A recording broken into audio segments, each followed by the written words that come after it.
Welcome to Roleplaying History, the podcast where we explore the history of role-playing games. I'm Wayne Davis, and I'll be your guide for today's tour. Episode 19, Dragon and Dungeon Magazines. Throughout the history of hobbies, regardless of the hobby, there's been one constant: publications dedicated to the hobby itself. Whether it's model railroading, RC vehicles, music, you name it, it has at least one magazine dedicated to it. Dungeons & Dragons has been fortunate to have had two magazines. But before we launch into our exploration of the foci of this week's show, we have to take a historical half-step back and bring in some more history. In 1975, TSR began publishing a magazine titled The Strategic Review. The Strategic Review was not a D&D only product. In fact, it was designed to be a magazine that covered miniature wargaming as well as role-playing games. And that was a deliberate design. The reasoning for that was, well, at the time, role-playing games were still considered a subcategory of the wargaming hobby. So a magazine dedicated solely to role-playing games wouldn't have made a lot of sense, or to be honest, probably sold as well. But one with a primary focus on wargaming that just happened to have some quality role-playing advice, that seemed like a sure bet. The Strategic Review survived for a whole 7 issues, it published monthly, and was canceled in 1976. TSR made the decision to replace the Strategic Review with 2 magazines: Little Wars, which covered miniature wargaming, and The Dragon, which covered role-playing games. Only one of those magazines survived, and based on the title of this week's episode, I'm guessing you can figure out which one it was. That's right, Little Wars survived 12 issues before being folded into The Dragon in issue 22. Now, back in the TSR and Gary Gygax episodes of this show, I noted that Gary brought Tim Kask on board in 1976 to edit Dragon magazine. But Gary tells the story best himself. Quote, "When I decided that the Strategic Review was not the right vehicle, I hired Tim Kask as a magazine editor for Tactical Studies Rules and named the new publication he was to produce The Dragon. I thought we would eventually have a great periodical to serve gaming enthusiasts worldwide. At no time did I ever contemplate so great a success or so long a lifespan." End quote. The first issue of The Dragon dropped in June of 1976, and its title was eventually shortened to Dragon. Dragon quickly became the go-to magazine for D&D content. Spells, monsters, magic items, and all kinds of other rules were written up in the pages of the magazine. A great many of those eventually found their way into official D&D rulebooks, while others found their way into the game because they were loved and appreciated by the devoted fans of the magazine. It should also be noted that during the first decade of Dragon's existence, most issues would include at least one short adventure. Now, this would cease when the other subject of today's podcast, Dungeon Magazine, launched in 1986. It would be very easy to say that without Dragon Magazine, D&D would probably never have had the Forgotten Realms. Ed Greenwood had a number of articles about his setting published in the pages of Dragon in the early and mid-1980s, and based on the popularity of those articles, it became a primary world for D&D in 1987. So, Dragon Magazine continued to bring its readers the latest and greatest in the world of D&D. When Wizards of the Coast bought TSR in 1997, they also acquired Dragon Magazine. Their one change with the magazine was to move its base of operations from Wisconsin to Washington. Otherwise, the magazine continued to operate as it had for 20 years to that point. Now, when Hasbro purchased Wizards, there wound up being a 5-month gap in publication, but that was reportedly due to Hasbro taking an inventory of everything under the Wizards umbrella so that they understood exactly what they'd gotten.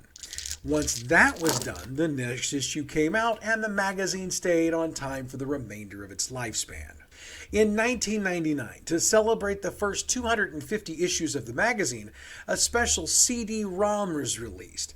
Titled Dragon Magazine Archive, it collected all 250 issues of the magazine in a PDF format, as well as the 7 issues in the history of the Strategic Review. And for the record, I own a copy of this disc. When I say it has all the issues, it has all the issues in their entirety.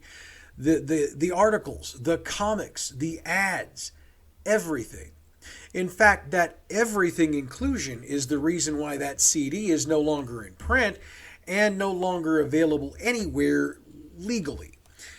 See, in the very first issue of Dragon, TSR had included a statement that said, quote, "All material published herein becomes the exclusive property of the publisher unless special arrangements to the contrary are made." End quote. Now, for the most part, I'm sure creators who submitted works to Dragon were just happy their stuff was getting published somewhere. For a guy like Ed Greenwood, getting published in Dragon led to a full-on career as a designer, and in my opinion, it made him a legend in the D&D hobby. And he wasn't the only one. However, things changed. In 2001, a copyright lawsuit was filed against the National Geographic Society, which is the group responsible for National Geographic magazine, by a photographer named Jerry Greenberg. In 1997, the Society had released a digital archive, similar to the Dragon magazine archive, which had every monthly issue of National Geographic magazine ever published in it. Greenberg took issue with the fact that the Society was profiting again from photos he'd licensed to them for publishing in the magazine over the years.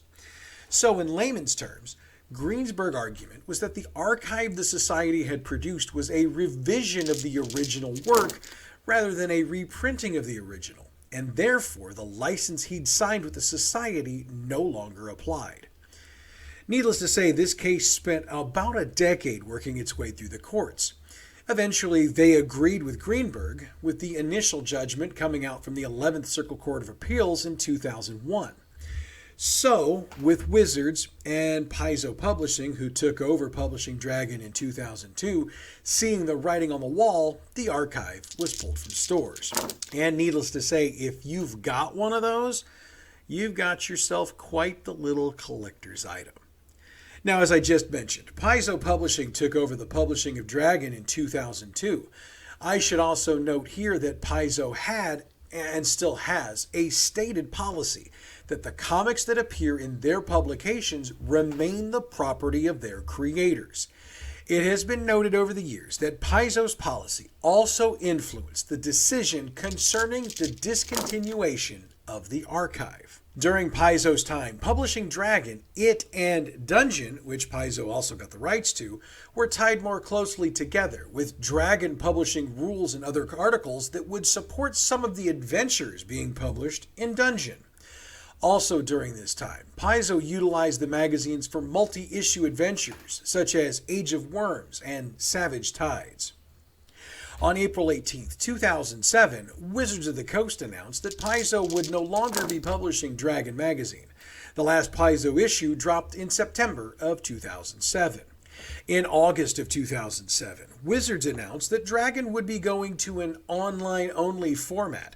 In August of 2007, Wizards announced that Dragon would be going to an online-only format, with the new rules being offered in the virtual pages of the magazine tying into the D&D character builder that Wizards had developed for the 4th edition of D&D. However, all good things must eventually come to an end, and for Dragon, the end was with issue 430, which released in December of 2013. Prior to that release, Chris Perkins had announced that Dragon and Dungeon would be going on hiatus while the company focused on the release of D&D 5th edition. At that time, readers were unaware that hiatus would be permanent. However, Dragon did make a comeback, but we'll get to that in a few minutes. Throughout its history, Dragon magazine featured not only new rules and the like for D&D players, but also fantasy fiction, either as short stories or excerpts from novels. In the early days of the magazine, there were a lot of fiction stories included, but this slowed to a trickle over the years. In fact, by the end of the 1990s, having any fiction stories show up in the magazine were quite a rare feat. One source I read for this episode noted that a very rare exception to that lack of fantasy was when George R.R. Martin's A Feast for Crows had an excerpt published prior to its release in issue number 305. Dragon also offered up book reviews of fantasy and sci-fi novels, and film and television reviews of notable releases within the fantasy genre. Throughout its history, most of the top names in the gaming world had articles published in its pages. Ed Greenwood's name was one I mentioned specifically, but Chris Perkins, Monty Cook, and pretty much every big name in Dungeons & Dragons had their work presented in the magazine at some point or another. For the record, I lost track of the number of articles I read doing research for this episode where someone noted that getting their stuff published in Dragon magazine was a career high for them, regardless of where their career wound up going from there. And I know, we all know how much I love to talk about how many awards that the various games have won, so I would be remiss if I didn't note that Dragon magazine earned itself a ton of awards over its lifetime. The very tip of that awards iceberg were 8 separate Origins awards earned between 1984 and 2007. So, with the end of Dragon, let's jump over to explore the history of its sister publication, Dungeon. Dungeon magazine was first mentioned in an editor's column in Dragon magazine in March of 1986. Roger E. Moore, who was the first editor for Dungeon, presented it to the readers like this.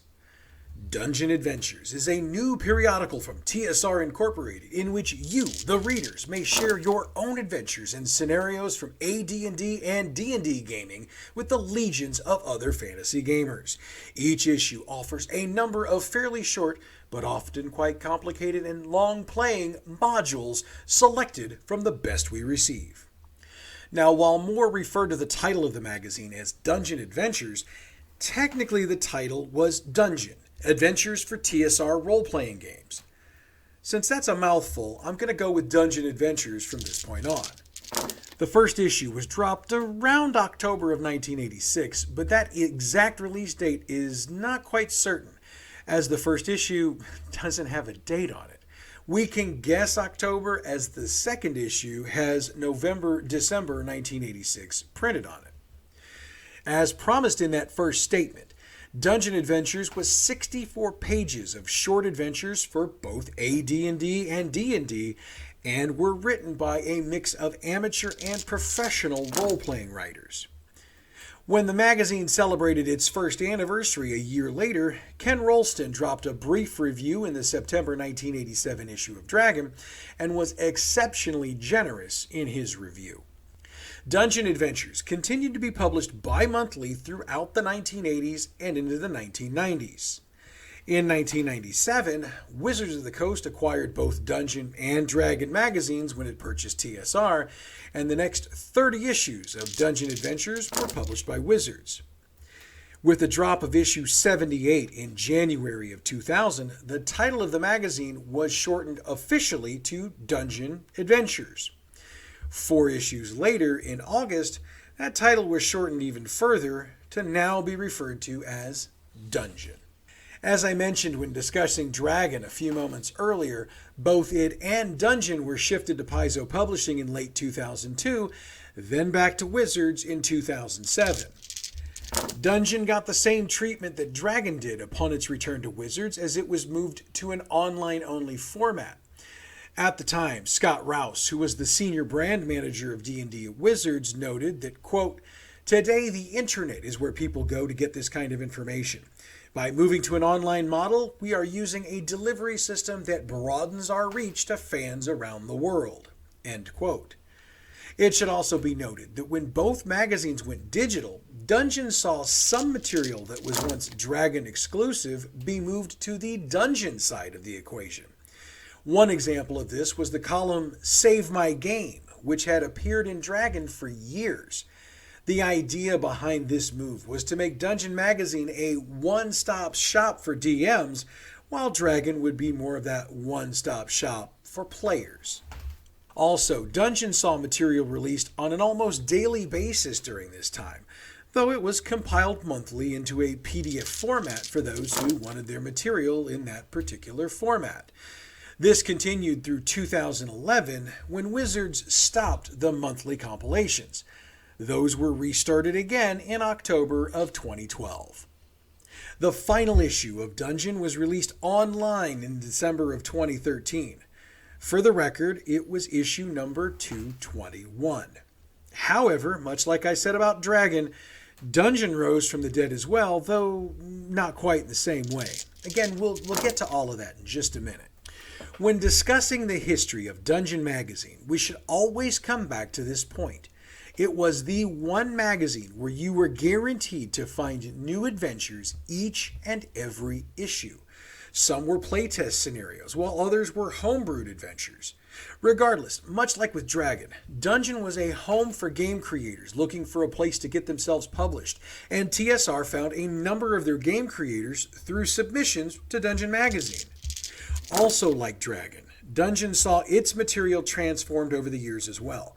While it was initially a home for everything AD&D and D&D, once Wizards took over and made 3rd edition the standard, everything that Dungeon presented was for 3rd edition. When 4th edition came along, Dungeon changed along with it. Another interesting component of Dungeon's history is the fact that it was combined with Polyhedron magazine in January of 2002. Now, Polyhedron had been the official publication of the Role-Playing Game Association, and it published adventures outside of the fantasy genre.